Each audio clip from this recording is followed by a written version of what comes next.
bagi sekretaris, mohon dicatat teman-teman yang tidak hadir. Iya, Pak. Setelah kita belajar nanti pada yang akhir, kasih ke Bapak ya. Oke, Pak. Baik Anda semua, sebelum kita mulai proses belajar hari ini, kita awali dengan membacakan doa kepada ketua kelas untuk memimpin baca doa. Baik, sebelum kita memulai pembelajaran, alangkah baiknya kita berdoa dulu. Berdoa mulai.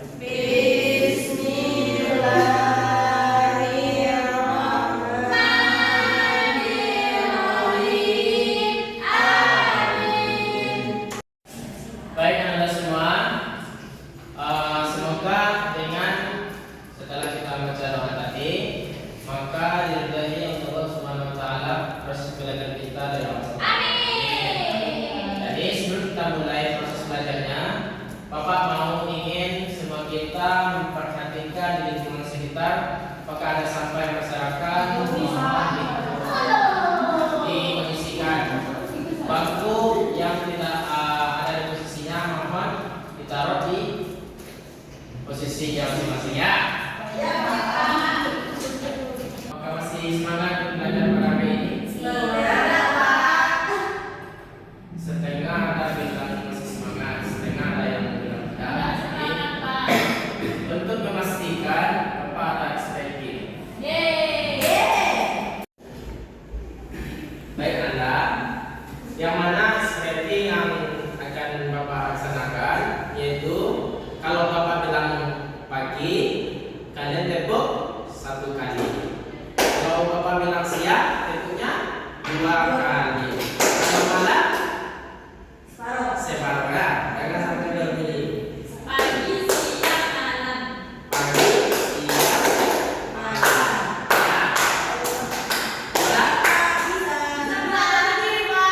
Duduk aja. Ya. Jadi siapa yang tidak sesuai dengan instruksi Bapak, maka akan kita beri Hukuman. ya. Bisa? Bisa, Pak. Lanjut dulu ya. Bapak bilang pagi. Bapak bilang siang, malam. Jangan sampai ada salah seperti itu lagi ya. Kalau yang itu salah, berarti dia kena hukuman dia.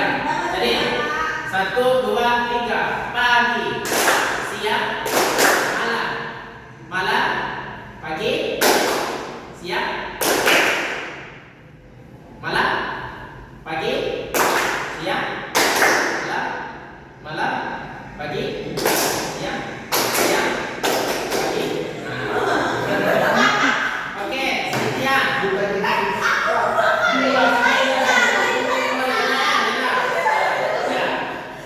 Sudah, fokus. Jadi Laila tidak sesuai dengan instruksi Bapak, maka dia akan hukuman. Apa hukumannya? Baik, kita persilakan untuk Ananda Laila ke depan menyanyikan 1 lagu. Baik Ananda di sini, Ananda Laila, karena kita mengikuti aturan yang telah kita buat, maka dia kita beri hukuman, itu menyanyikan 1 lagu. Silakan Ananda Laila.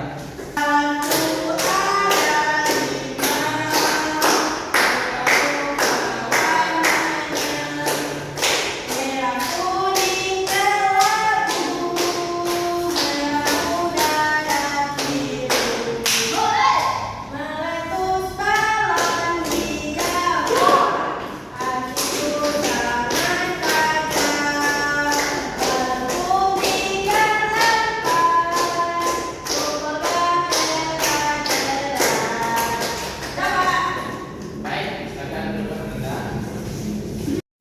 Baik Ananda, siapa yang masih ingat materi kita kemarin? Memandikan dan sekarang kita lanjutkan, yaitu mensolatkan jenazah dan menguburkan.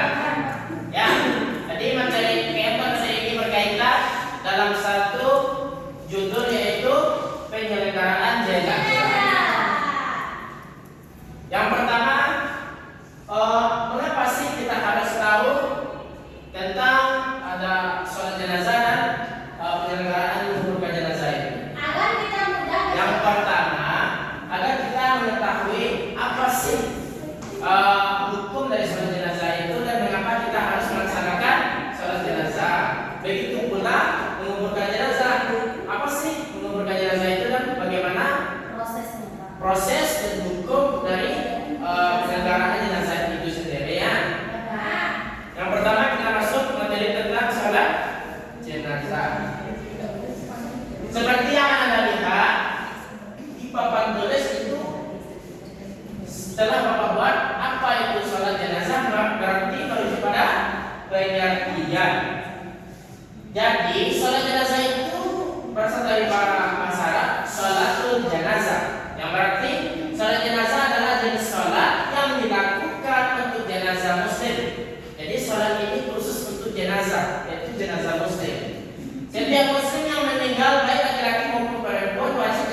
mesti kita tahu hukum dari sholat jenazah itu. Penyelenggaraan jenazah adalah fardu kifayah, sangat dianjurkan. Sekarang kita masuk pada syarat sholat jenazah. Seperti yang Anda lihat, yang pertama syaratnya itu jenazah yang akan kita sholatkan itu mesti dimandikan atau suci dari baik suci dari najis maupun tubuh kafannya hingga tempatnya. Yang kedua, orang yang mensalat jenazah itu memenuhi syarat sah salat seperti wudhu dan lain sebagainya ya, untuk aurat. Yang ketiga, jika ada jenazah hadir, posisi orang yang salat jenazah itu harus berada di belakang jenazah. Jenazah laki-laki dibaringkan dengan posisi kepala berada di sebelah utara. Jadi jangan sampai salah lagi. Dengan imamnya berdiri lurus dengan kepala jenazah. Jadi kalau jenazah laki-laki, maka imam berada di sejajar dengan kepala jenazahnya. Perempuan terletaknya sama dengan jenazah laki-laki, yaitu di sebelah utara. Akan tetapi imamnya berdiri lurus dengan pinggang. Ya, kalau laki-laki tadi imam sejajar dengan kepala jenazah. Kalau perempuan pinggang jenazah. Syarat yang keempat itu tidak ada penghalang antara keduanya. Paham? Berarti antara jenazah dengan imam tidak ada penghalang. Ya, nampak. Dan yang terakhir itu jika ada jenazah hadir, maka orang yang sholatnya harus hadir di tempat tersebut. Tidak bisa sholat di jenazah itu dengan cara online. Jadi harus satu tempat, maksudnya satu ruangan, ada jenazah, ada imam dan ada makmum. Itulah syarat sholat jenazah. Baik, sekarang kita masuk sunnah sholat jenazah. Setelah kita bahas syaratnya, kita masuk pada sunnah sholat jenazah. Di sini ada 4 sunnah sholat jenazah. Yang pertama, takbir dianjurkan untuk mengangkat tangan. Di balik kita sholat harus mengangkat tangan. Ternyata setelah kita melakukan yang takbir ketika mengangkat tangan itu merupakan kita telah mengerjakan sunnah dari sholat jenazah itu sendiri. Yang kedua, membaca bacaan sir, tidak boleh keras. Yang ketiga, membaca ta'awuz, a'udzubillahi minasyaitonirrajim, bismillahirrahmanirrahim. Baru kita bacanya. Yang terakhir itu meninggalkan air kita ya. Jadi doa kita ini tidak ada dalam sholat jenazah. Ketika kita tinggalkan, kita sunahnya juga rapat. Ya, paham? Sekarang kita masuk tata cara sholat jenazah. Yang pertama, niat. Nanti akan kita bahas apa saja niatnya. Yang kedua, mengangkat kedua tangan bersamaan. Allahu Akbar dengan takbiratul ihram. Yang ketiga membaca ta'awudzubillah. Jadi di dalam sholat jenazah ini, maka kita harus membaca ta'awuz karena ini bagian dari tata caranya. Yang keempat, baca surah Al-Fatihah, ya, wajib hukumnya itu. Yang kelima, takbiratul ihram yang kedua. Setelah kita baca surah Al-Fatihah, maka kita bertakbir lagi. Yang keenam, membaca salawat kepada Nabi. Setelah kita membaca salawat kepada Nabi, maka lanjutkan yang ketujuh yaitu takbir. Yang kedelapan, baca doa kebaikan untuk jenazah. Yang kesembilan, takbir lagi. Yang sepuluh itu membaca doa setelah takbir. Ya, ke-11 itu mengucapkan salam alaihi dan berkata. Baik anak-anak, setelah kita mengetahui tata cara sholat jenazah, sekarang kita masuk pada bacaan niatnya. Niatnya cuma 2. Jenazah untuk laki-laki dan jenazah untuk perempuan. Apa bunyinya? Usalli ala hadzal mayyitati untuk laki-laki, untuk perempuan. Usalli ala hadzal mayyiti untuk laki-laki. Arba'at takbiratin fardhu kifayah. Makmuman imaman lillahi latihan bagi jenazah laki-laki dan perempuan. Paham? Paham, Pak. Ada pertanyaan? Tidak. Kita lanjutkan. Baik, adalah sekarang kita masuk pada doa kebaikan kepada jenazah setelah takbir ketiga dan keempat dan aturan dalam sholat. Yang pertama, jenazah laki-laki dan perempuan takbir ketiga. Apa namanya? Allahumma ghfirlahu warhamhu wa'afihi wa'anhu wa'akrimhu nuzulahu wa wasi' madkhalahu wa ghsilhu bil ma'i salji wal bara'i minal khataya wa abdalhu dalan khairan min dahi wa ahlan khairan min ahlihi wa zawjan khairan min zawji rabbih min zakat wa yazalina. Allahumma ighfir lahu untuk laki-laki, Allahumma ighfir banyak mayat laki-laki dan banyak mayat perempuannya, maka kita baca Allahumma ighfir lahum. Ya, paham? Ada pertanyaan? Kita lanjutkan proses anak-anak doa pada takbir ketiga ini. Apa doanya? Allahumma ja'alhu lana barakatan wa salatan wa ajran. Ya Allah, jadikan kematian anak ini sebagai simpanan pahala dan amal baik serta pahala buat kami. Jadi itu khusus untuk anak-anak. Bisa? Yang ketiga, doa setelah takbir keempat. Yang wajibnya sebenarnya cuma pendek, tapi sunnahnya panjang. Ya.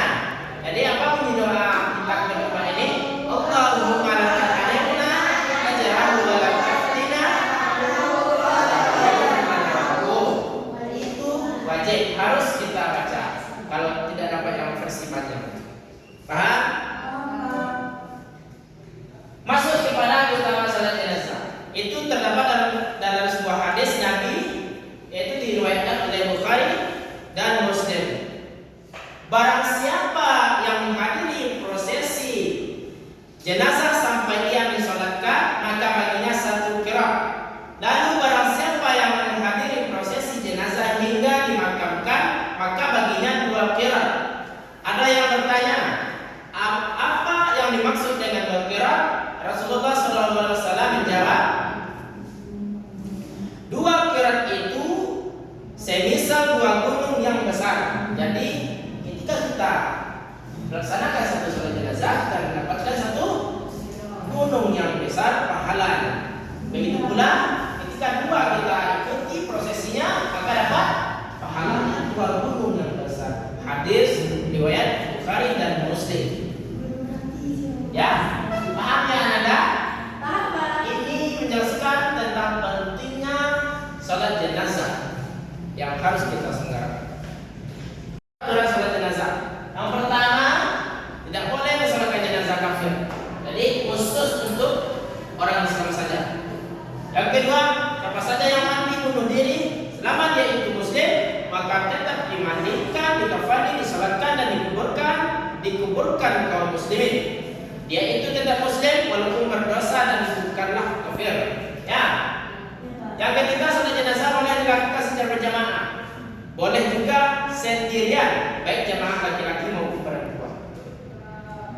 Yang keempat, makmum atau masbuk untuk sholat jenazah. Yang pertama, jika masuk di takbir ketiga, berarti ia dianggap berada di takbir pertama. Tetapi membaca surah Al-Fatihah, tetap membaca surah Al-Fatihah. Jika imam salam, ia tinggal menyempurnakan yang kurangnya saja. Jadi sama seperti halnya kita masuk di sholat biasa. Paham? Lanjutkan. Materi yang kedua itu menguburkan jenazah.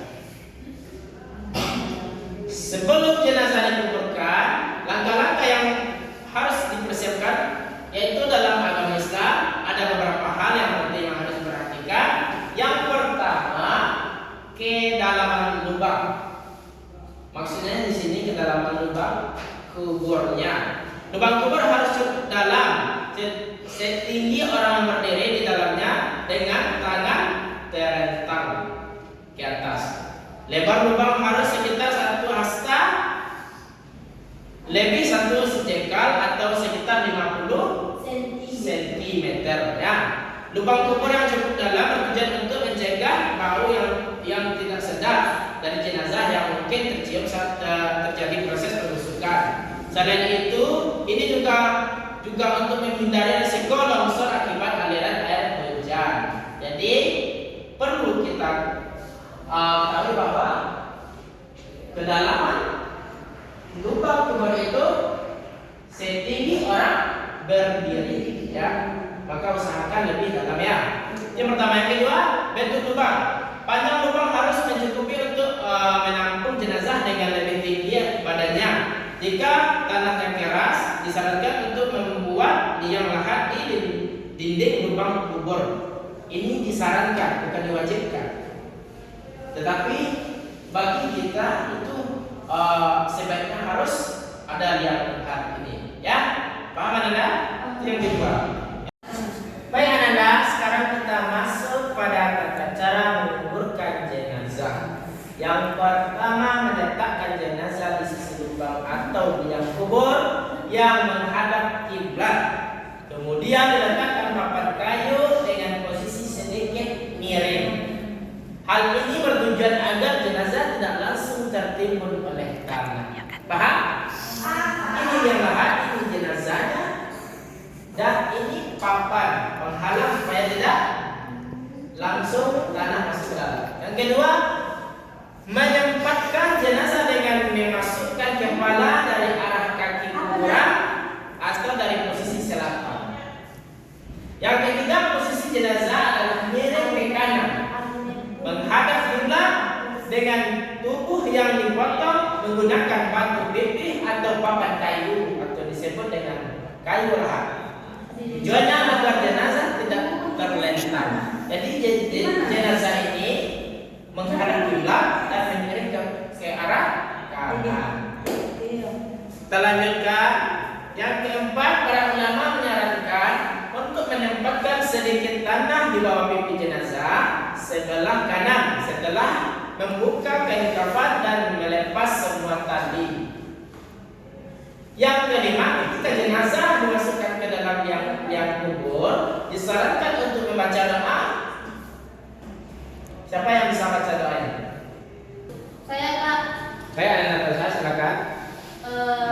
Doanya yaitu Bismillahi wa ala millati sunnati Rasulillahi Allahumma ftah abwabis samai lirrahihi wal akrim nuzulahu wa wasi' madkhalahu wa ghfir lahu fil qabrihi. Baik, terima kasih Anda. Nah, itulah bacaan ketika jenazah dimasukkan ke dalam kubur. Ya, itu disarankan ya. Maka kita lanjutkan tata cara bentuknya. Yang keenam itu khusus untuk jenazah perempuan disarankan untuk membentangkan kain di atas kubur saat dimasukkan ke dalam kubur. Namun bagi jenazah laki-laki hal ini tidak dianjurkan. Yang ketujuh itu untuk jenazah perempuan sebaiknya yang harus adalah laki-laki, yang mengurus adalah laki-laki yang tidak dalam keadaan junub atau tidak melakukan hubungan intim dengan istri pada malam sebelumnya. Jadi kalau orang dalam keadaan junub maka tidak boleh menguburkan jenazah. Kita lanjutkan, yaitu setelah jenazah ditempatkan di lubang kubur, disarankan untuk menaburkan tanah 3 kali dari arah kepala jenazah. Kemudian baru menutupi dengan tanah secara menyeluruh. Baik, kita lanjutkan. Yang ke-9, setelah selesai menuburkan jenazah, disarankan untuk membaca doa sebanyak 3 kali yang tertera di papan tulis. Apa doanya? Allahumma ghfir lahu, Allahumma ghfir lahu, Allahumma ghfir lahu. Lalu membaca Allahumma tabatuh, Allahumma tabatuh. Ini disarankan sebanyak 3 kali dalam doanya. Maka proses penyelenggaraan dalam menguburkan jenazah selesai, kita boleh menutupnya dengan doa-doa lain seperti doa pendukung tadi. Ketika kita baca doa untuk si mayat dan keluarga yang ditinggalkan. Lalu yang dua ini mesti ada dalam doa tersebut. Paham Anda? Paham, Pak. Anda? Maka itulah materi kita pada hari ini mengenai salat jenazah dan menguburkan jenazah. Jadi di sini Bapak ada tugas bagi Anda. Nanti Bapak akan membagi kelompok dua kelompok dari sekian murid Bapak di kelas ini akan Bapak buat menjadi dua kelompok. Kalian akan melakukan observasi ke lapangan. Nanti minggu depan kita presentasi. Kalian buat sejenis makalah ataupun laporan proposal. Paham? Bisa? Paham. Untuk itu materi kita sudah habis, maka kita tutup dengan baca Alhamdulillahirabbil alamin. Alhamdulillahirabbil alamin. Bapak akhiri dengan baca Assalamualaikum warahmatullahi wabarakatuh. Waalaikumsalam.